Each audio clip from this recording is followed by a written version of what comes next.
Hi friends, welcome back to my channel explore with money. Hope you అందరు బాగున్నారు అనుకుంటున్నాను. So మా సబ్స్క్రైబర్లు అందరూ బాగానే ఉండాలి అని నేను కోరుకుంటున్నాను. అండ్ ఈ వ్లాగ్ వచ్చేసి ప్రీవియస్ బ్లాగ్స్ అన్నీ బయట నుంచి వెళ్ళి తీస్తున్నాను. అయితే ఇంకా ఏం లేదు. అండ్ నేను వచ్చేసి ఇప్పుడు దుబ్బేశ్వర ఆలయానికి అయితే వెళ్ళబోతున్నాను. సో మన శివునికి డెడికేటెడ్ అయిన టెంపుల్ అన్నమాట అది. అండ్ అక్కడికి వెళ్దాం. అండ్ ఇప్పుడు ఆల్మోస్ట్ జాతర అయితే దగ్గరకు వచ్చేసింది. సో ఇక్కడ 5 days అయితే జాతర జరుగుద్ది అనమాట. సో టెంపుల్ దగ్గరికి అయితే వెళ్ళిపోదాం. సో టెంపుల్ రోడ్ ఉంటుంది కదా, సో టెంపుల్ రోడ్కి అయితే వెళ్ళిపోదాం. ఇంకా రైట్ చూశారు కదా. సో మనము టెంపుల్కి వెళ్ళి ఎంట్రన్స్లో కూడా వచ్చాను చూడండి. దుబ్బేశ్వర స్వామి దేవస్థానం కనబడుతుంది చూసారా, కోనాపూర్ గ్రామం పెంబట్ల అని చెప్పేసి. సో లోపలికి అయితే వెళ్ళిపోదాం మనం. ద్వారం కూడా ఇంట్రెస్ట్ చూడండి, ఇక్కడ పెద్ద నంది కూడా ఉన్నది ఇంట్రెస్ట్లోనే. సో నంది వాహనం కాబట్టి శివుడికి సో అందుకే ఉందన్నమాట. లోపలికి అయితే వెళ్దాం. టెంపుల్ దగ్గర కూడా వచ్చేస్తున్నాను. ఇంకా ఇది గోపురం కన్స్ట్రక్షన్ అవుతుంది అనుకుంటాం మేబీ. చూసారు కదా, ఇది ఉత్సవాలకైతే అంత రెడీ చేస్తున్నారు ఇక్కడ. సో 24th to 28 వరకు జరుగుతాయి అన్నమాట. సో 5 days అంటే జరుగుతాయంట. అండ్ లోపల దర్శనకి అయితే వెళ్ళిపోదాం మనం. దీనికి చిన్న హిస్టరీ ఉంది, అది కూడా చెప్పేస్తే వెళ్ళిపోయి. చూసారు కదా, శ్రీ దుబ్బే రాజరాజేశ్వర దేవాలయం ఇది ఎంట్రన్స్ అనమాట. సో తిరునాళ్ళు జాతర జరుగుతుంది కదా, అండ్ దానికి అంతా రెడీ చేస్తున్నారు ఇక్కడ చూడండి. స్టార్ట్ అయిపోయింది వరకు కూడా. ఒక 2 days ఉంది కదా. దర్శనానికి వెళ్దాం లోపల. ఇంకా కాళ్ళు అయితే వాష్ చేసేసుకున్నాను. ఇంకా దర్శనానికి అయితే వెళ్ళిపోతాను. ఎంట్రన్స్లో మనకైతే గజస్తంభం ఉంది. అండ్ దర్శనానికి వెళ్ళిపోదాం ఇంకా మనమైతే.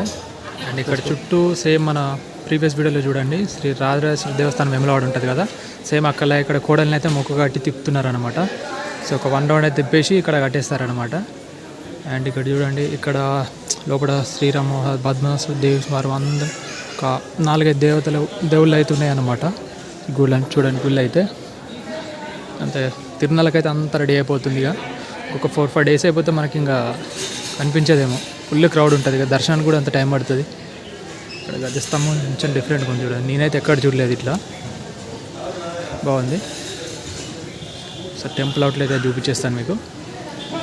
ఇక్కడంతా డిస్టర్బెన్స్ ఉంది, వాయిస్ ఓవర్ ఇచ్చేస్తాను దీనికైతే.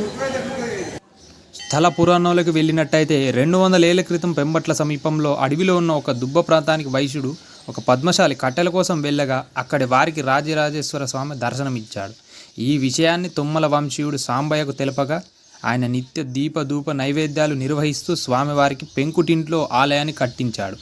తదనంతరం ఆమె కుమార్తె దుబ్బమ్మ రాజేశ్వర స్వామికి ప్రత్యేక పూజలు నిర్వహిస్తూ భక్తుల సహకారంతో 50 సంవత్సరాల క్రితం ఆలయాన్ని పునర్నిర్మాణం చేశారు.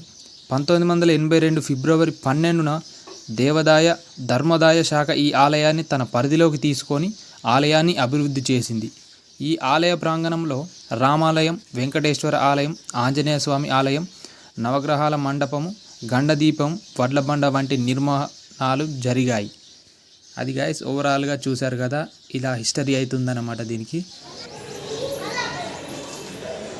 ఇక్కడ చూడండి గాయస్, అలివేలు మంగాదేవి, శ్రీ వెంకటేశ్వర స్వామి వారు అండ్ పద్మావతి దేవి వారు ఇక్కడ అయితే ఉన్నారు. 3 గుళ్ళు ఒక చోట ఉన్నాయి చూడండి. అండ్ ఇది టెంపుల్ బ్యాక్ సైడ్ వ్యూ అనమాట. సో బ్యాక్ సైడ్లో ఉంటాం మరి, సైడ్కి వ్యూస్ బ్రహ్మదేవ స్వామి వారు ఉన్నారు. మరి చూడలేదు నేను ఇట్లా.